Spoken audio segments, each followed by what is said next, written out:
आखिर भगवान श्री हरि विष्णु ने एक ऋषि पत्नी के साथ गलत काम क्यों किया था, जिस कारण संपूर्ण संसार में हाहाकार मच गया था। यह कथा बड़ी रोचक है, इसे अंत तक पूरी सुने। वीडियो अच्छी लगे तो लाइक एवं चैनल को सब्सक्राइब कर दें। चलिए बगैर देर करें वीडियो को शुरू करते हैं। एक बार महाराज दशरथ ने हाथ जोड़कर दुर्वासा से पूछा, भगवान हमारा वंश कब तक रहेगा? राम की आयु कितनी होगी और अन्य पुत्र कितने समय तक जीवित रहेंगे? रामचंद्र के जो पुत्र होंगे उनकी कितनी आयु होगी?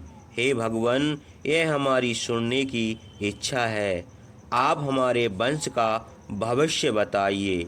दशरथ के यह वचन सुनकर महातेजस्वी दुर्वासा बोले, राजन, प्राचीन इतिहास सुनिए।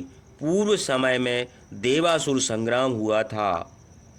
दैत्य लोग देवताओं से हार कर भागे और भृगु मुनि की स्त्री की शरण में गए।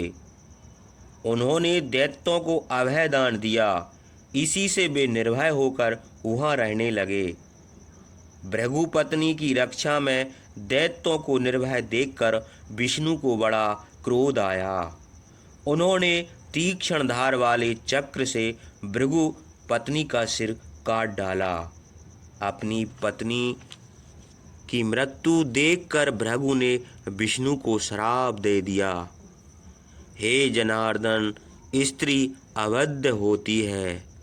तुमने क्रोध करके हमारी स्त्री को मार डाला है, हमसे स्त्री का वियोग कराया है, इसलिए मनुष्य लोक में तुम्हारा जन्म होगा और तुमको भी बहुत वर्षों तक स्त्री वियोग का दुख भोगना पड़ेगा।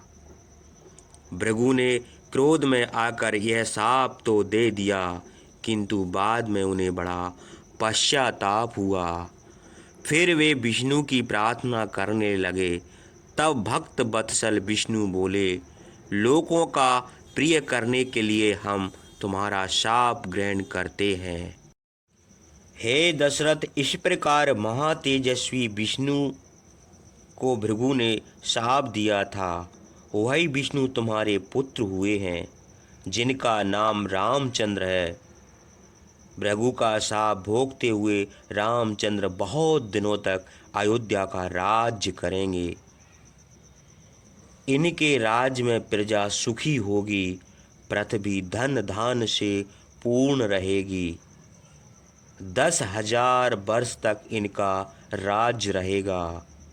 बहुत दक्षिणा देकर अश्वमेघ यज्ञ करेंगे।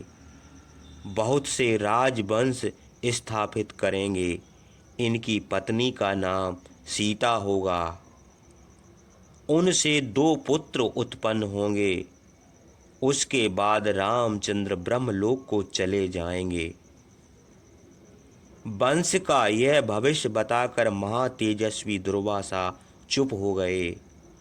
उसके बाद महाराज दशरथ दोनों मुनियों को प्रणाम करके अपने नगर को चले आए।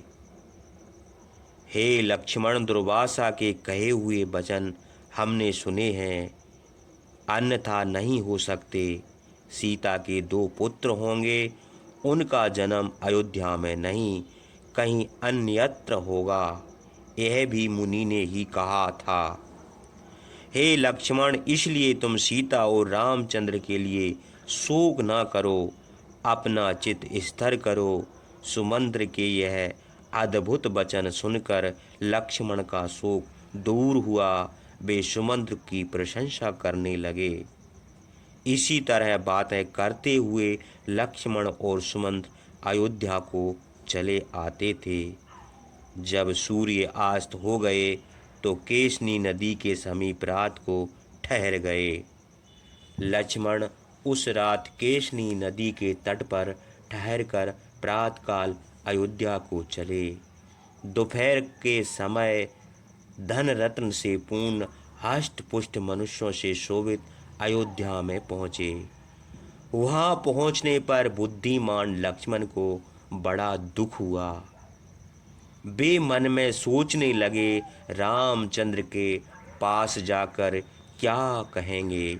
यही सोचते हुए राजभवन के फाटक पर आए और रथ से उतरकर दुख के मारे सिर झुकाए हुए राजभवन की ओर चले गए।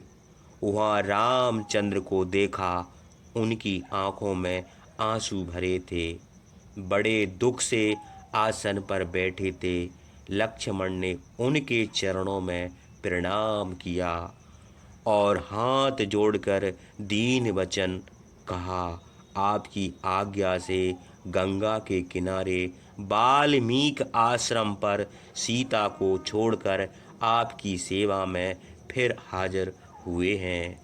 सदाचारिणी सीता को वाल्मीकि मुनि अपने आश्रम पर ले गए हैं। हे पुरुष श्रेष्ठ, शोक ना कीजिए, काल की गति ऐसी ही होती है। आप जैसे बुद्धिमान लोग शोक नहीं करते। एक दिन सबका विनाश होता है। जिसकी उन्नति होती है उसकी अवनति भी निश्चित है। जिसका जन्म होता है उसकी मृत्यु भी निश्चित है। इसलिए पुत्र, स्त्री, मित्र और धन से अत्यंत प्रेम ना करना चाहिए, क्योंकि इन सब का वियोग अवश्य होगा। आप अपने मन को स्वयं समझा सकते हैं। अपने ही को क्यों, सब लोगों को आप समझा सकते हैं। फिर आपको शोक क्यों होगा। आपके समान श्रेष्ठ पुरुष मोहित नहीं होते।